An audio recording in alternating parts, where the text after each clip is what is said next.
What's up, guys? Hamster Nose Hoops back today with another video, and today we are talking about, quite frankly, the MVP case for Shai Gilgeous Alexander, who's averaging 31, 6, and 6 on 52 from the field, 36 from 3, and 89 from the line, with 3.1 stocks or steals and blocks.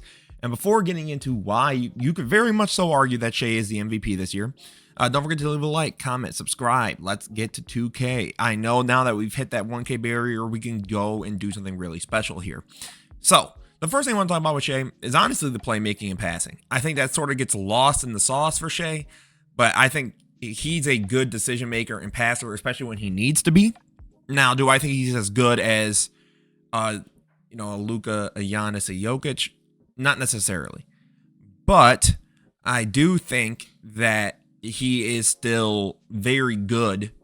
And like, even when you look at something like this, right? So he gets the post up, he's got 7 seconds, 6 seconds, slows it down, right? 3 seconds, right out to Hartenstein, right? Like that ability to, even under pressure, to make a quick decision is going to be important, right? Because again, he understands, how the spacing is supposed to work for this team, how he needs to operate on this team for there to be something truly functional. And then again, you get the two-way presence of an SGA, right? So he starts pushing, kicking, drive and kick. I think SGA as a facilitator is improving more and more with each and every year. Because first of all, this is a great move, right? So let's just look, right? Hartenstein does the little roll. So Bonus and Keon Ellis, basically go and, try and stop the paint presence of an SGA. And just boom, is able to immediately drain the three. I think, again, the way that SGA is able to facilitate for everybody, like this is a great read right here, right? Again, gets past Ellis. DeRozan comes over to stop, the push into the paint. Fox is too late, right? I think Shai has been more than able now to use his scoring pressure to force others to actually get involved. And again, I love that he consistently does this off of, faking a shot to a pass. I think SGA, his playmaking is very underrated. Now, again, I don't necessarily think it's the same caliber as a Jokic or Giannis, who are the two other guys in the top three when you go into the MVP ladders. But I wouldn't go out of my way to say he's a bad playmaker or he can't. I think SGA's dominance, just as a scorer alone, has really put him into this MVP conversation, because even though you got, again, Giannis averaging 33 and 12 on 60 from the field, you got Jokic averaging nearly a triple-double. SGA is on the best team of basketball by far, and he is by far the reason why they are looking like the best team of basketball. There is no Chet, right? Caruso's missed games. It's literally been SGA is willing to go and then put that team on his back. So let's get into SGA as a scorer and just how that dominant scoring makes his MVP case even stronger. So, of course, I think it's important to mention SGA is a perimeter player, and that consistent scoring he always gives you. Again, he's a player that every night is going to give you that 30 to, high 20s bare minimum every single night. It's because of stuff like this, right? He gets Jaylen Brown at the hip, basically. Derek White's too late to come over, right? Slows it down, just waits. Gets Jaylen Brown. Now, the thing is important, right? Jaylen Brown basically is conceding the lane. And by the time Derek White comes over, it's too late. That's just an easy finger roll for someone like SGA. He knows his spots. And even more importantly, I think he always knows how to get to it, right? And again, then he'll give you something like this, right? Where basically, because he's able to keep Drew at the hip, and, Tatum's over by the side, bare minimum, that could have been an and one or just free throw attempts. Right now, even though he funnily enough, he does complain about it right there, right? And then he gets Tatum one-on-one. And again, I think what's important here is SGA does a really good job of always creating the matchup he needs or wants. And again, Tatum's basically conceding the lane. He basically is, when he's, instead of squaring up to SGA on the perimeter, he goes like this. And he's basically saying, you want to drive? Just go right this way, sir.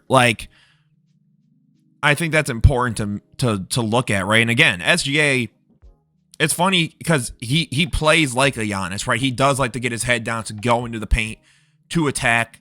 Now, he does shoot threes, right? But I would argue, that's not necessarily what his game is predicated on. But again, his ability to then just get something off like this right? Off the pick and roll, right? He had the double option, right? Porzingis, he just slows down. JB comes over, gets tripped up. And again, SGA is, we already know this. The dude's elite from the midi. Elite. Like all-time elite from that mid-range pull-up. It's actually crazy just how good he is at that part of the game, right? And then he waits, because here's the thing. You can't necessarily just always leave him open. Like, that is crazy. Like, if you do something like that, you're going to concede easy points, easy buckets, and that's how you're going to take over this game, right? Again, I love, too, the hesitation he gets here, right? Because he goes in, and again, he's someone that loves to apply pressure to the rim. So Drew is kind of slowing back. Brown's too late to come over, and that's an easy bucket. Like, SGA's dominance as a scorer, right? Like, and that impact of dominance on the win total for the best team in basketball and historic defense, with defensive rating and everything. It's hard not to say, right? Like, this isn't like Devin Booker with the 60-win Suns where, like, his numbers were good. Or even like Tatum last year. Like, the numbers were good, but they weren't necessarily good enough to win the MVP. 31, 6-6.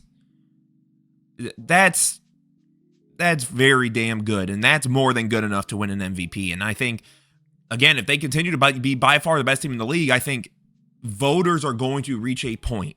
Now, whether I agree with it or not, it's a different story. But even in my preseason prediction, I predicted Shai was going to win the MVP. I think they want someone younger. I think they want, one of these new faces to get it. So that way they're not reliant on a Giannis and Jokic and, whatever, but who are already both turning 30, basically.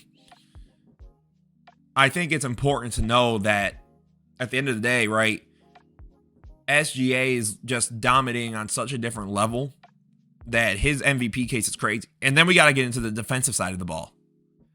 I think the other thing that you can use to argue for SGA, now it's not to the same level as a Giannis in terms of, like, I think Giannis is easily the better defender of the two names, right? But SGA is still a good defender. Like, he's no slouch. He's not someone that teams are going to actively pick and roll to try and, hunt that matchup, right? Again, he's giving you 3.1 stocks. And it's basically split up into, he's giving you 2 steals a game and a block, which for a guard is impressive, more so the block, right?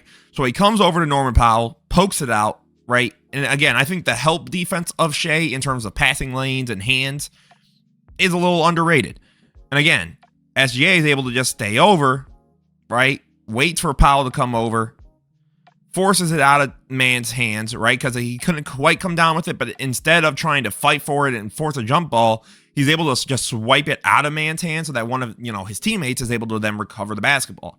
And again, I mean, without Chet for the past however many months, with Caruso in and out of the lineup, this team has still been a historically great defensive team and is still one of the top offenses in basketball. I think it's pretty obvious that Shai's a part of that historic defense. So, again, in differentiation from a guy like Jason Tatum, I think Shai's impact is very clear, and I think part of that is due to the unfortunate injury of Chet. Because at the beginning of the year, Shai was looking good, but he wasn't looking at anything crazy. Chet was looking good, right?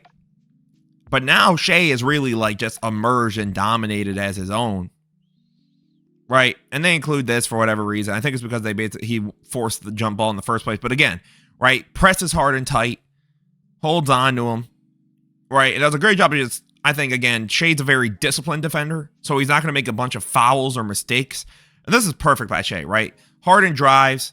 Shai does a great job of getting his hand right in between to get the snatch, and then, right, Harden's forced to just foul Dort, so it's not an easy, transition bucket. Again, I think that's going to be a big part of this, is that, right, he has the offensive output. He has more than good enough defense. Now, again, would I personally vote for him over someone like a Giannis or a Jokic? Probably not. But I'm going to be real with you guys. I mean this wholeheartedly. If these numbers persist and the Thunder just, I mean, they're on like a 15-game winning streak, guys. If they continue to just run away with the best record in the league, I don't know how he won't win it. I really don't. Because I think at some point, teams are going to look at the Giannis and Jokic thing and be like, those numbers are incredible. But Shai's numbers are still really freaking good. And they are by far the best team in the league. So guys, I'm warning you now, or I'm telling you now, SGA is probably going to win the MVP this year. So let me know what you guys think down below. Is SGA your MVP? Do you still have a Giannis or a Jokic over him? As always, guys, this is Emster Knows Hoops. Don't forget to leave a like, comment, subscribe. Let me know what you think down below in the comments. Have a beautiful rest of your day, guys. Peace out.